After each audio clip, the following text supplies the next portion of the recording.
You didn't make a mistake. That's the first thing you need to understand. You didn't gamble your savings away. You didn't buy a yacht.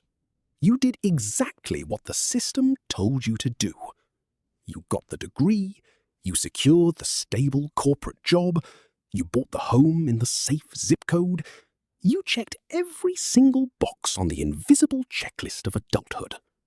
But no one told you that the checklist was a trap.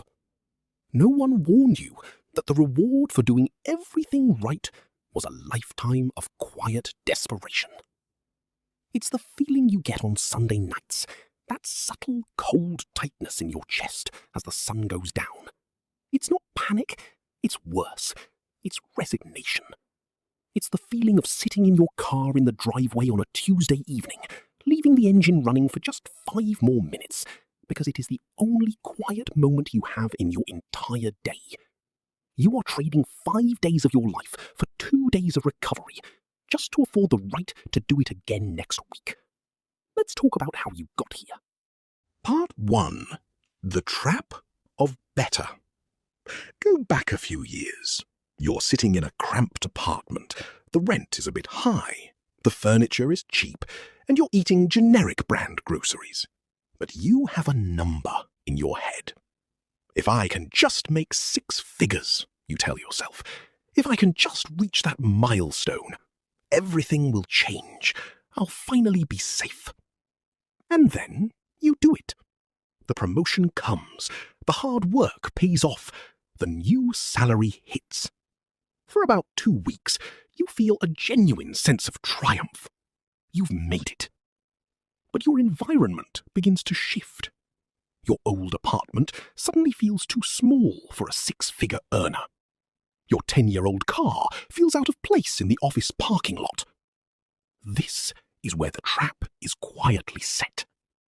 It's called lifestyle creep, but that term is too clinical. It doesn't capture the psychological weight of it. In psychology, it's known as the hedonic treadmill. Your brain's adaptation mechanism ensures that as soon as you get something better, it immediately becomes your new, boring normal. You didn't buy a mansion, you just upgraded to the organic grocery store. You bought the nicer mattress because sleep is an investment.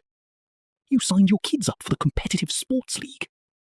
Individually, every decision made logical sense, but collectively, they did something devastating.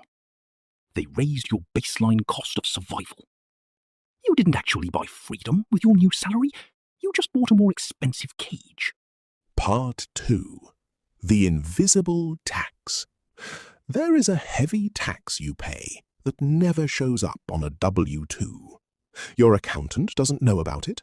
The IRS doesn't collect it. You pay it on a Thursday night at a dinner with your colleagues. The bill arrives. It is split 4 ways. It's $140 per person for food you didn't really want, at a restaurant you wouldn't have chosen, on a night you wanted to sleep. But you don't flinch. You slide your heavy metal credit card onto the tray. You smile. You make a joke. Because at this income level, flinching at a $140 dinner is a violation of the unspoken rules of your social class. This is the invisible tax of looking the part. As your income grew, your peer group changed, and the new peer group comes with a mandatory, expensive uniform. You don't lease a $60,000 SUV because it gets you to the office faster than a $15,000 sedan. You lease it because of what it signals to your neighbors when you pull into your driveway. You are buying insulation. Insulation from judgment. Insulation from the terrifying primal fear that someone might look at you and think you are falling behind. And so you pay the tax. You spend money you haven't earned yet to buy things you don't truly value, to impress people who are secretly just as broke, anxious, and exhausted as you are. Part 3. The Illusion of Time. To understand how deep the trap goes, we have to look at the mathematics of human existence. The middle class is taught that money is a tool to buy objects. But the wealthy understand that money is something entirely different. Money is stored time. Your hourly wage after taxes is the precise measurement of how much of your unlived future you are willing to sell per hour of labor. Consider this truth. Every single time you view your checking account balance, you aren't looking at dollars, you are looking at days, weeks, years. You are looking at a finite, non-renewable resource that is slowly ticking away. And when you realize this, your entire spending history starts to look incredibly terrifying. When you finance that $40,000 car, you aren't just giving the dealership pieces of paper. You are looking at your mortality, and you are calculating exactly how thousands of hours of your best, healthiest years are required to fund that steering wheel. You are literally selling your future Tuesdays and Thursdays. You are selling your unlived energy. This is the ultimate time debt. You pay it on the mornings you could have spent with your children. You pay it during the hobbies you have to postpone.